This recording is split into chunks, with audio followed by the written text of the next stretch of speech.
آج سے 54 سال پہلے ایک چھوٹی مگر خوددار قوم نے یہ ثابت کیا تھا کہ اسلحے اور فوج سے ہی برتری نہیں بلکہ اتحاد، جرأت، اپنے مقصد پر یقین محکم اور دھرتی سے محبت ہی وہ جذبے ہیں جو کسی بھی جنگ میں کامیابی اور سرفرازی کا سبب بنتے ہیں۔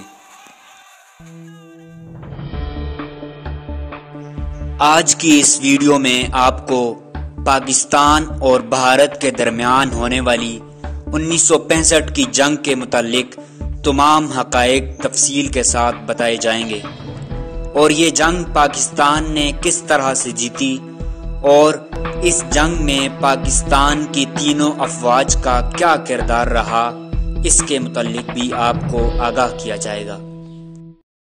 لیکن ویڈیو شروع کرنے سے پہلے آپ سے گزارش ہے کہ چینل کو سبسکرائب کر دیں تاکہ آپ کو حالات حاضرہ اور معلومات سے بھرپور ویڈیوز ملتی رہیں۔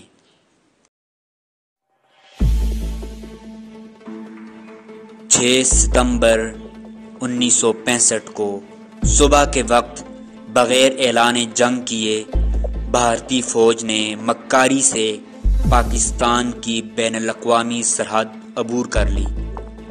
بھارت نے لاہور پر حملہ کر دیا۔ اس کی پیدل فوج کے 2 ڈویژن بھاری گولہ باری کی آڑ میں BRB نہر کے کنارے تک پہنچ گئے۔ اس وقت قوم سو رہی تھی، لیکن پاک سرحدوں کی نگہبان آنکھیں جاگ رہی تھیں۔ وطن کے سپاہیوں کے لیے اپنی وفاؤں کا عہد پورا کرنے کا وقت آ گیا تھا۔ ہر بچہ، جوان، بوڑھا سر پہ کفن باندھے اپنی بہادر افواج کے شانہ بشانہ دشمن کے مقابل تھا۔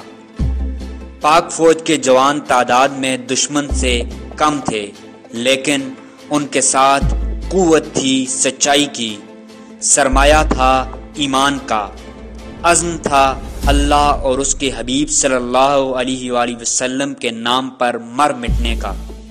لاہور میں صرف ایک کمپنی نے 9 گھنٹے تک دشمن کے پورے ایک بریگیڈ کو روکے رکھا۔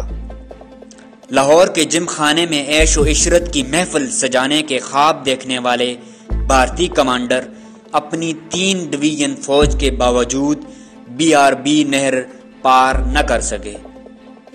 وہ لاہور کا سیکٹر ہو یا قصور کا محاذ، پاکستانی قوم ایک سیسا پلائی دیوار تھی جس سے ٹکرا کر دشمن کی فوجی قوت پاش پاش ہو گئی۔ پاکستانی جانباز جنگ کو دشمن کے علاقے کے اندر لے گئے۔ قصور کے محاذ پر بھی دشمن کو منہ کی کھانی پڑی اور پاک افواج خیم کرن کو فتح کرتی ہوئی آگے بڑھتی رہی۔ دشمن کے بہت سارے علاقے اب پاک فوج کے قبضے میں تھے اور دشمن بڑی مقدار میں جنگی ساز و سامان چھوڑ کر بھاگ چکا تھا۔ ابھی لاہور پر حملے کو 24 گھنٹے بھی نہ ہوئے تھے کہ دشمن نے 500 ٹینکوں اور 50,000 فوج کی مدد سے سیالکوٹ پر حملہ کر دیا۔ چونڈا کے مقام پر پاکستانی فوج نے فولادی ٹینکوں کے مقابلے میں جو تاریخ لکھی وہ ہمیشہ سچے جذبوں کی فتح کا ثبوت بن کر چمکتی رہے گی۔ جب مقصد صرف حق کے پرچم کی سربلندی ہو تو اپنے رب سے جان کے بدلے جنت خرید لینا کوئی مہنگا سودا تو نہیں۔ سیالکوٹ کے محاذ پر بھی قوت ایمانی عسکری قوت پر غالب رہی اور یہاں بھی دشمن کا خواب پورا نہ ہو سکا۔ چونڈا کے میدان میں جذبوں نے فولاد کو پگھلا دیا، حق ایک بار پھر جیت گیا۔ دشمن جب مادر وطن کی عزت کی طرف ہاتھ بڑھائے تو دھرتی کے بیٹوں کی غیرت پر بند باندھنا مشکل ہو جاتا ہے۔ 6 ستمبر کے سورج کی سرخی ابھی قائم تھی کہ سلمان کی سیکٹر کے کمانڈر نے دشمن کی پیش قدمی کا انتظار کیے بغیر آگے بڑھ کر دشمن پر کاری ضرب لگانے کا فیصلہ کر لیا۔ اسے سلمان کی ہیڈ ورکس کو دشمن سے محفوظ رکھنا تھا تاکہ ملک کی نہریں روا رہیں، کھیت سیراب رہیں اور دیس سرسبز رہے۔ اللہ کے فضل سے نہ صرف ہیڈ ورکس دشمن کی پہنچ سے محفوظ رہا، بلکہ جب جنگ ختم ہوئی تو دشمن کے علاقے میں 40 مربع میل تک کا رقبہ پاک فوج کے زیر نگیں تھا۔ 6 ستمبر 1965 کو دشمن نے ایک اور محاذ کھول دیا، جنوب میں تھر پارکر کا محاذ۔ دشمن کا خیال تھا کہ پاکستان کی افواج کو کشمیر سے سندھ تک تقریباً 1500 میل لمبی سرحد پر پھیلا کر کمزور کیا جا سکتا ہے، لیکن یہاں تو صرف افواج پاکستان ہی نہیں، پوری قوم دشمن کے مقابلے میں سینہ سپر تھی۔ گدروں کی چوکی پر بھارت کے قبضے کے بعد پاک افواج نے جوابی کارروائی کا پلان تیار کیا اور فوج کے ساتھ لڑنے کے لیے 1000 رضاکاروں کی خدمات کی درخواست کی گئی۔ جواباً 50,000 لوگ رضاکارانہ طور پر سر پر کفن باندھے ملک کی حفاظت کے لیے حاضر تھے۔ تھر پارکر کے تپتے صحراؤں میں دلیری کے وہ باب رقم ہوئے جو آزادی کے متوالوں کے دلوں کو ہمیشہ گرماتے رہیں گے۔ حیدرآباد پر قبضہ کرنے کی سوچ لے کر آگے بڑھنے والوں کو اپنے بڑے علاقے سے ہاتھ دھونا پڑے۔ موناباؤ کے ریلوے اسٹیشن پر سبز ہلالی پرچم اپنی پوری شان و شوکت سے لہرا رہا تھا۔ اس سے اور آگے کشن گڑھ کا قلعہ پاکستانی فوج کے قبضے میں تھا۔ اس سیکٹر میں بھی 1200 مربع میل سے زیادہ علاقہ پاکستان کے قبضے میں آ گیا۔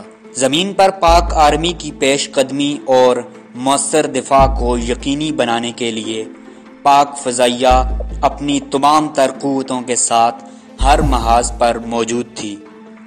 پاک فضائیہ کا دشمن سے پہلا سامنا چھم کے محاذ پر ہوا۔ اسکواڈرن لیڈر سرفراز رفیقی کی قیادت میں پاکستان شاہینوں نے بھارت کے 4 ویمپائر طیارے مار گرائے۔ فضائی جھڑپوں میں برتری حاصل کرنے کے ساتھ ساتھ پاکستان ایئر فورس نے پٹھان کوٹ، آدم پور، جام نگر اور ہلواڑہ کے ہوائی اڈوں پر ٹھیک نشانے لگا کر دشمن کی فضائی قوت کو مفلوج کر کے رکھ دیا۔ پاک فضائیہ کے ہوا بازوں نے صبر جیسے طیاروں کی مدد سے وہ کارنامے کر دکھائے جو فضائی جنگ کی تاریخ میں مثال بن گئے۔ ایم عالم نے ایک ہی فضائی جھڑپ میں دشمن کے 5 ہنٹر طیارے 1 منٹ سے بھی کم وقت میں تباہ کر کے عالمی ریکارڈ قائم کر لیا۔ 17 دنوں کی اس جنگ میں انہوں نے دشمن کے 9 طیارے تباہ کیے اور 2 کو نقصان پہنچایا، جس کے اعتراف میں انہیں 2 بار ستارہ جرت کے اعزاز سے نوازا گیا۔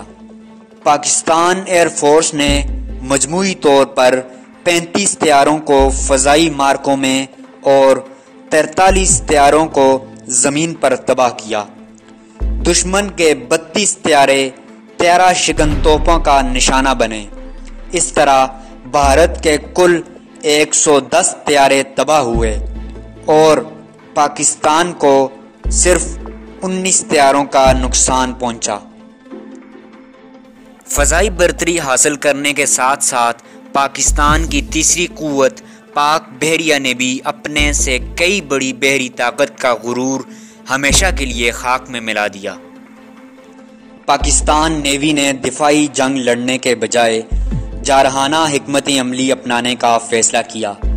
اس کا پہلا ہدف دوارکا تھا۔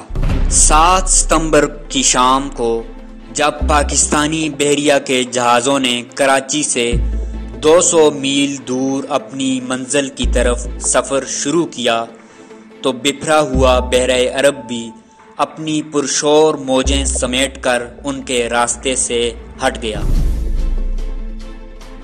غازیوں کا یہ قافلہ آدھی رات کو اپنی منزل پر پہنچ گیا۔ جوانوں کے ہاتھ توپوں تک پہنچے اور 100 سے زیادہ توپوں کے دہانوں نے دشمن پر گولے اگلنا شروع کر دیے۔ دوارکا کا طاقتور بحری اڈہ تباہ ہو گیا۔ 12 گھنٹے سے بھی کم وقت میں یہ مشن مکمل کر کے پاکستان بحریہ کا بیڑا واپس آ گیا اور سمندری جنگ میں بھی پاکستان کو برتری حاصل ہو گئی۔ دوستو، پاکستان نے 17 روزہ یہ جنگ جو دشمن نے بغیر اطلاع کے رات کے اندھیرے میں شروع کی تھی جیت لی، کیونکہ فوجی جوانوں کے شانہ بشانہ پوری قوم کھڑی تھی۔ قوم میں اتحاد تھا، یگانگت تھی۔ آج بھی دشمن اسی کوشش میں ہے کہ پاکستانی قوم کے اتحاد کو اور آپس کے پیار و محبت کو اور ملک کے امن و امان کو اندرونی طور پر تباہ کرے تاکہ پاکستان کمزور ہو جائے، لیکن انشاءاللہ ایسا کبھی نہیں ہوگا۔ دوستو، میں ہوں صاحبزادہ عماد اور آپ دیکھ رہے تھے ایوری تھنگ اردو۔ اگر آپ کو یہ ویڈیو پسند آئی ہے تو ویڈیو کو لائک کریں، شیئر کریں اور چینل کو سبسکرائب کرنا مت بھولیں، اور سب سے اہم کامنٹ کر کے ہمیں بتائیں کہ آپ کو ہماری ویڈیو کیسی لگی۔